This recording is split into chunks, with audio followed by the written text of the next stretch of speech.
2026 সালে বাংলায় বিধানসভা নির্বাচনের পাশাপাশি আরও একাধিক রাজ্যে বিধানসভা ভোট রয়েছে, যেমন কেরালা, আসাম, তামিলনাড়ু এবং কেন্দ্রশাসিত অঞ্চল পুদুচেরিতে।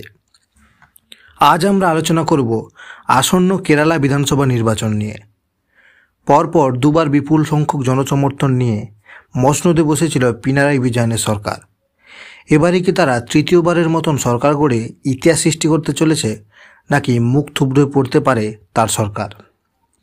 সাম্প্রতিক সময়ে তার সরকারের উপর একাধিক অভিযোগ রয়েছে, যেমন সরকারি অর্থ তছরূপ, সোনা পাচারের মতন কেলেঙ্কারি। তেমনি কিছু ভালো কাজও রয়েছে, যেমন বেকারত্ব দূরীকরণ, চরম দারিদ্রতা থেকে রাজ্যকে মুক্ত করা, শিক্ষার মান উন্নয়ন প্রসার ইত্যাদি ইত্যাদি। কেরালায় মূলত দুটি রাজনৈতিক শক্তির মধ্যে লড়াই দেখতে পাওয়া যায়। একটা হলো বাম গণতান্ত্রিক জোট এলডিএফ, অপরটি হলো ইউনাইটেড ডেমোক্রেটিক ফ্রন্ট ইউডিএফ, যার নেতৃত্বে রয়েছে রাহুল গান্ধী। কেরালা রাজ্যটি 14টি জেলায় বিভক্ত এবং মোট বিধানসভা আসন 140টি, এবং সরকার গড়তে হলে ন্যূনতম 71টি সিটের প্রয়োজন রয়েছে।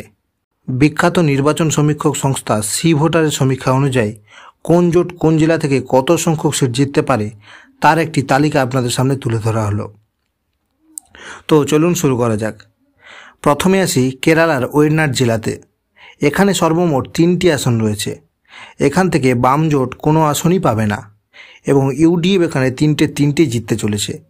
বিজেপি কার্যত শূন্যই থাকবে। এর পরের জেলাটি হলো কান্নুর। এখানে সর্বমোট 11টি আসন রয়েছে। 11টির মধ্যে 6টি জিততে পারে বাম জোট, 4টি জিততে পারে ইউডিএফ ও 1টি বিজেপি। এর পরের জেলাটি হলো কাসারগোড। এখানে সর্বমোট 5টি আসন রয়েছে। 5টির মধ্যে 1টি জিততে পারে বাম জোট এবং 4টি ইউডিএফ, বিজেপি এখানে শূন্যই থাকছে।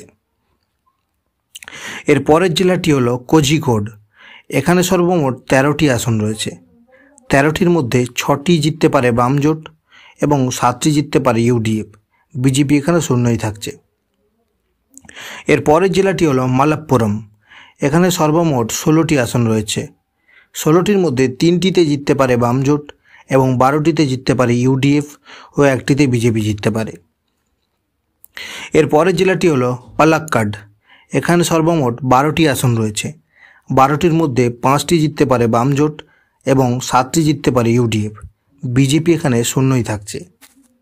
এর পরের জেলাটি হলো ত্রিশূর। এখানে সর্বমোট 13টি আসন রয়েছে। 13টির মধ্যে 7টি জিততে পারে বাম জোট এবং 6টি জিততে পারে ইউডিএফ, বিজেপি এখানে কার্যত শূন্যই থাকছে। এর পরের জেলাটি হলো এর্নাকুলাম। এখানে সর্বমোট 14টি আসন রয়েছে। 14টির মধ্যে 5টি জিততে পারে বাম জোট এবং 9টি জিততে পারে ইউডিএফ, আর বিজেপি এখানে শূন্যই থাকছে। এর পরের জেলাটি হলো ইডুক্কি। এখানে সর্বমোট 5টি আসন রয়েছে। 5টির মধ্যে 3টিতে জিততে পারে বাম জোট এবং 2টিতে জিততে পারে ইউডিএফ, আর বিজেপি এখানে শূন্যই থাকছে। এর পরের জেলাটি হলো কোট্টায়াম। এখানে সর্বমোট 9টি আসন রয়েছে। 9টির মধ্যে 4টিতে জিততে পারে বাম জোট এবং 5টিতে জিততে পারে ইউডিএফ, আর বিজেপি এখানে শূন্যই থাকছে। এর পরের জেলাটি হলো আলাপুঝা। এখানে সর্বমোট 9টি আসন রয়েছে। 9টির মধ্যে 4টি জিততে পারে বাম জোট, 4টিতে জিততে পারে ইউডিএফ, আর 1টিতে জিততে পারে বিজেপি। এর পরের জেলাটি হলো পাথানামথিট্টা। এখানে সর্বমোট 5টি আসন রয়েছে। 5টির মধ্যে 2টি জিততে পারে বাম জোট এবং 3টি জিততে পারে ইউডিএফ, আর বিজেপি এখানে শূন্যই থাকছে। এর পরের জেলাটি হলো তিরুবনন্তপুরম। এখানে সর্বমোট 14টি আসন রয়েছে। 14টির মধ্যে 5টি জিততে পারে বাম জোট এবং 8টিতে জিততে পারে ইউডিএফ, আর 1টিতে জিততে পারে বিজেপি। এবং শেষ জেলাটি হলো কোল্লাম। এখানে সর্বমোট 11টি আসন রয়েছে। 11টির মধ্যে 4টিতে জিততে পারে বাম জোট এবং 7টিতে জিততে পারে ইউডিএফ, আর বিজেপি এখানে শূন্যই থাকছে। তাহলে সর্বমোট 140টি আসনের মধ্যে 55টি পেতে পারে বাম জোট, 81টি পেতে পারে ইউডিএফ, আর 4টি পেতে পারে বিজেপি।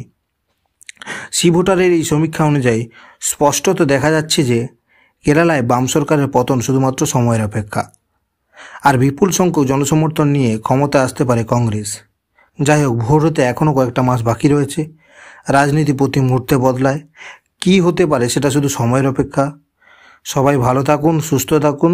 দেখা হচ্ছে পরের ভিডিওতে।